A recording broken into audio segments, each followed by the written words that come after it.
Halo, selamat malam. Welcome back again to Online Viper School part sekian.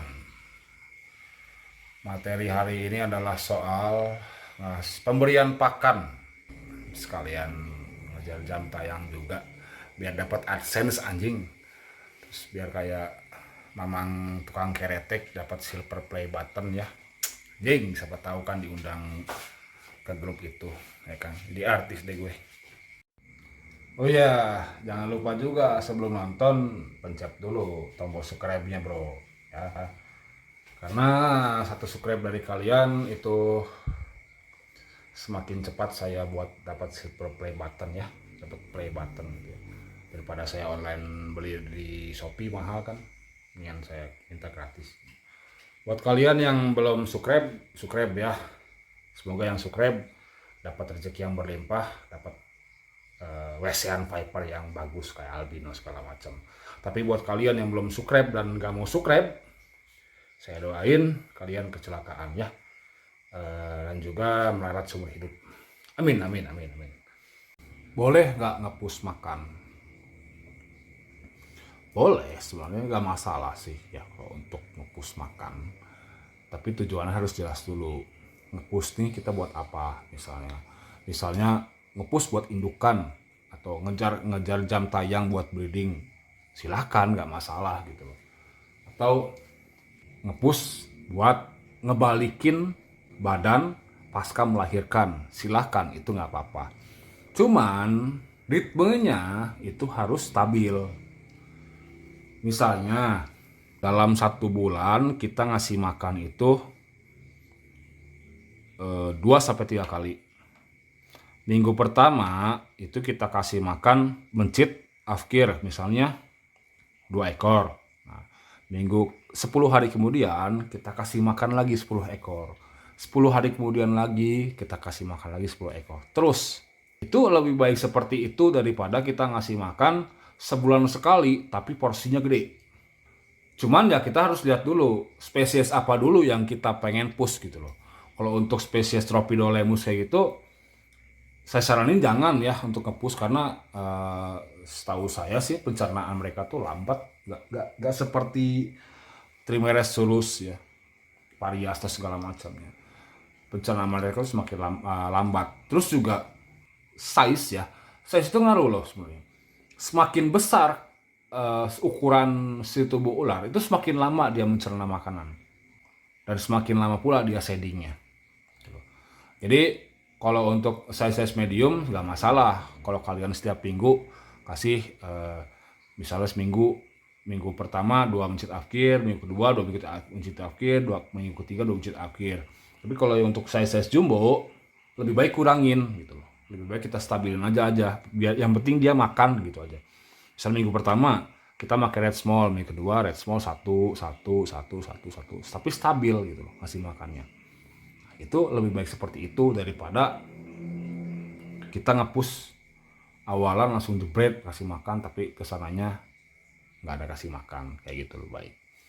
Terus juga kalau untuk ngejar indukan, nah ini penting banget sih ya kalau ngejar indukan. Kerak ngerokok ora.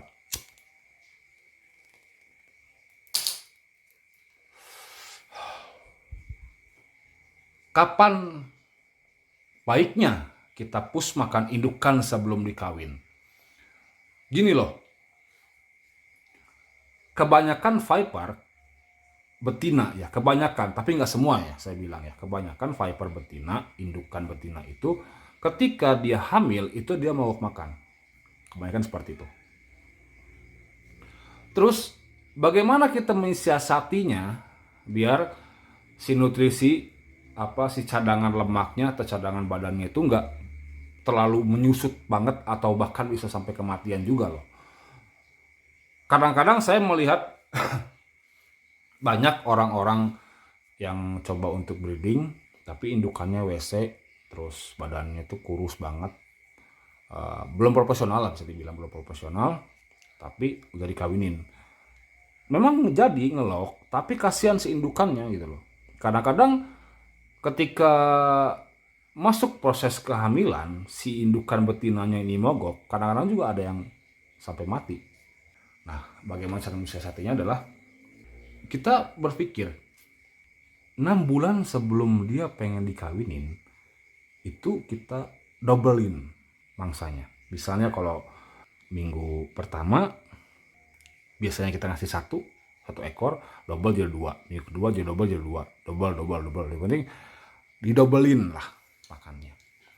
Jadi kalau sebisa mungkin jauh hari sebelum kita mau ngawinin ular itu harus diperhatikan dulu yang namanya si indukannya. Kita harus mempertebal dulu si bodinya. Jadi biar ketika dia mogok itu badannya nggak terlalu menyusut gitu loh, dan nggak bikin fatal juga. Karena setahu saya semakin banyak cadangan nutrisi dalam tubuh indukan dan semakin banyak besar pula indukannya, itu semakin banyak anakannya, jumlah anakannya. Otomatis kalau jumlah anakannya lebih banyak, otomatis cuannya pun lebih gede. Makanya dari awal sebelum kita berencana untuk kawinin, push makan dulu. Push makan. Nah, nanti ketika dia mulai mogok, kita udah nggak usah khawatir lagi. Kita nggak usah takut lagi yang namanya nanti badannya bakal kurus, nanti anakannya bakal sedikit, nanti bakal ada fatal segala macamnya. Enggak, gitu. Nggak usah khawatir lagi hal-hal seperti itu karena jauh kita udah preparing sebelum kita ngawinin. Tapi juga jangan lupa jangan terlalu over, karena tahu saya kita nge-push makan terlalu over itu bisa merusak pencernaan loh. Serius, bisa merusak pencernaan dan bisa berakibat fatal ya. Endingnya ya mati gitu. Dan juga bisa juga di suatu saat dia bakal mogok makan karena pencernaannya udah nggak baik gitu loh. Bagaimana merecover indukan yang setelah melahirkan? Otomatis kalau kita indukan kita nggak badannya nggak profesional setelah sebelum dikawin, otomatis ketika dia melahirkan tuh badan itu kurus banget gitu ya. Bagaimana cara merecovernya? Gampang gitu loh. Tapi jangan terlalu over juga. Sama dari awal juga saya menekankan jangan terlalu over. Kenapa? Karena si indukan yang setelah hamil itu biasanya kan mogok panjang. Nah, si perutnya itu kosong. Dia mau makan, kita push makan langsung, otomatis kaget. Kasihan pencernaannya. Lebih baik dari awal satu dulu.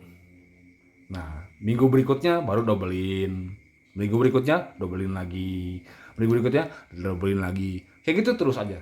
Sampai dia kira-kira 2 kali shedding. Setelah 2 kali shedding, badannya udah mulai kelihatan lagi berisi lagi, baru kita normalin lagi.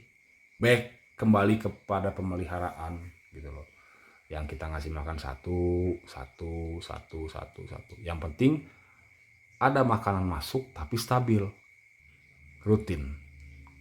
Daripada kita ngasih makan pakan yang berlebihan tapi ya kadang minggu pertama makan, minggu kedua enggak, minggu pertama makan kan minggu kedua enggak. Juga seperti itu gitu ya. Terus juga kita harus memperhatikan masalah kalau kita ngepush makan itu memperhatikan juga masalah minumnya.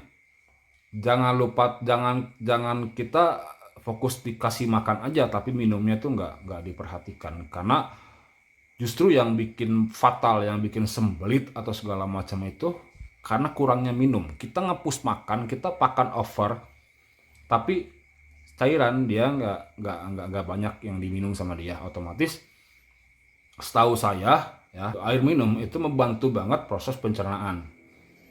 Jadi harus seimbang antara kita ngasih makan sama kita ngasih minum gitu. Harus seimbang. Jadi biar menghindari yang namanya sembelit, biar menghindari yang namanya dehidrasi, apalagi ya suhu sekarang kan ya tahu sendiri ya, panas lah ya. Terus apalagi ya? Masalah tadi kan udah tuh indukan yang hamil, yang proses ngepush makan dengan recover ketika dia setelah melahirkan. Oke. Sekarang menu itemnya ya. Di sini saya nggak munafik. Di sini saya nggak full pengerat, enggak. Saya mix dengan sayap ayam. Bagaimana cara saya mengemixnya? Gampang. Misalnya ya sebulan ini kita ngasih makan itu 3 kali. Misalnya ya, minggu pertama kita kasih makan mencit afkir 1. Minggu kedua atau 10 hari setelahnya, atau setelah dia pup, saya kasih jampar mencit untuk mancing. Dia belum makan, setelah udah mau habis baru disambung sama sayap ayam gitu loh. Nah biasanya kalau di sini ya, biasanya itu 2 kali makan itu dia langsung shading biasanya. Kalau untuk viper yang muda ya, kayak usia 2 tahun sampai 3 tahun tuh lebih cepat ya shadingnya. Tapi kalau udah usia 5 tahun ke atas itu semakin tua semakin lama dia shading gitu loh.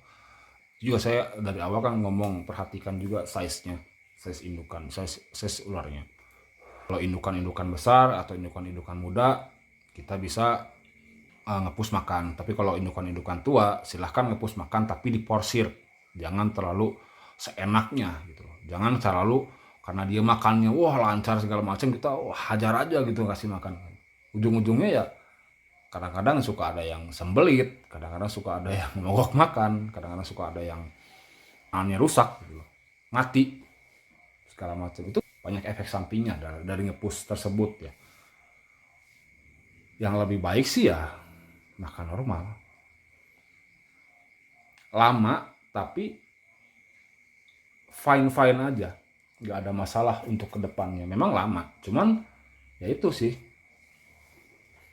ritmenya jadi terjaga dan juga nggak terlalu banyak biaya yang dikeluarkan gitu. Kalau kasih makan normal ya, kalau kasih makan normal biasanya saya di sini itu 10 sampai 12 hari itu pasti kasih makan untuk Trimeresurus ya. Indukan besar dan jantan, indukan kecil sama baby juga seperti itu. 10 sampai 12 hari. Nah, kalau untuk Tropidolemus, kalau untuk Suban sendiri saya ngasih makan itu sebulan sekali. Subannya. Kalau untuk Wagler saya sepupnya. Kalau Suban saya nggak begitu peduli dia belum pup atau belum gitu loh, karena si Suban saya sendiri juga itu udah rutin ya. Kalau yang ukuran small itu 2 minggu sekali itu udah pup. Kalau yang jantan juga 2 minggu sekali udah pup. Nah yang betina-betina gede itu sebulan sekali itu pasti pup. Itu udah pasti banget. Tapi dengan catatan ya itu seperti setup saya di sini begini gitu loh. Kasih lampu, terus minum setiap hari. 2 sampai 3 hari itu saya keluarin keluar, terus saya semprot ke mulutnya supaya dia minum yang banyak. Gak masalah dia minum banyak juga, yang penting dia nggak sembelit, yang penting pencernaannya lancar. Apalagi aduh bingung ngebahasnya kalau nggak ada bahan kerangka dari awal tuh apa yang mau dibahas gitu. Oh ya ini gimana cara mengatasi, saya nggak akan ngebot bagaimana cara mengatasi ular mogok makan. Saya akan membahas itu karena itu ya balik lagi pemeliharaan kalian kayak gimana. Saya nggak bisa ngomongin kayak gitu ya, soalnya bukan saya yang pelihara. Kenapa bisa mogok makan ya tanyakan pada diri Anda sendiri. Kenapa kok bisa yang tadinya lancar makan kok jadi mogok? Apakah ada yang salah? Apakah saya melakukan kesalahan atau saya yang tidak belajar tentang ular tersebut gitu loh. Itu sih selesaikan masalah kalian sendiri. Bagaimana cara melatih ular yang fresh WC biar dia memakan? Hubungan juga dengan care sheet sebenarnya, dengan pemeliharaan. Kenapa di sini saya memakai alas kandang itu yang berbeda-beda? Kayak misalnya puni, saya pakai alas, ada yang pakai daun pisang, ada yang pakai pasir malang, ada yang pakai koran gitu loh. Sebenarnya itu tuh peralihan. Jadi kalau fresh WC, kebanyakan yang di saya itu yang gak mau makan itu ketika dia datang langsung ditaruh di dalam kandang yang alasan koran. Kebanyakan tuh nggak mau makan. Makanya saya di sini mensiasatinya dengan cara alasnya itu dengan pasir malang, terus saya kasih sobekan daun pisang biar menyerupai keadaan dia di alam gitu loh. Kan hewan-hewan begini kan penyergap ya, otomatis kan kalau daun-daun pisang tebal itu kan dia bisa masuk ke dalam itu. Nah ketika kita masukin tikus, dia berburu, insting berburunya itu keluar gitu loh.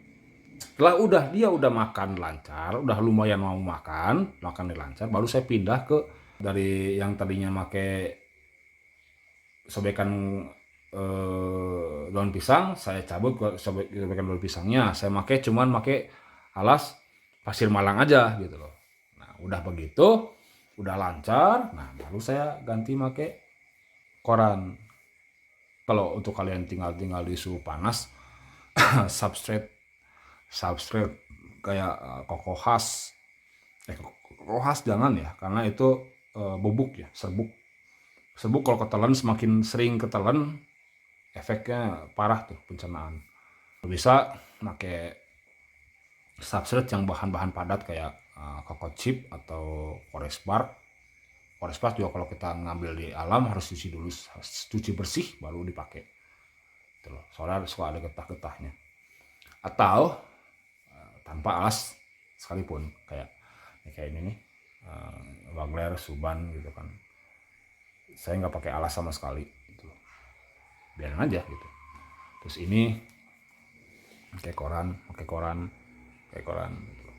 Terus ini yang di atas tuh nih yang masih belum settle banget ya, makan lancar, itu masih make sobekan daun pisang gitu loh. Jadi atur, yang penting dia mau makan dulu apapun alasnya. Setelah dia mau makan baru kita atur bagaimana enaknya. Kita enaknya mau pakai pasir malang, oke. Kita mau pakai koran, oke gitu. Yang penting sih mau makan dulu gitu. Awalnya yang penting dia mau makan, yang penting dia mau makan aja. Entah itu dia makan tikus kek, makan kodok lah, makan cicak lah, gitu. Gak masalah, yang penting dia mau makan. Nah setelah udah lancar baru kita pindah-pindahin. Yang tadinya makan kodok udah lancar nih makan, baru kita ganti ke tikus gitu loh.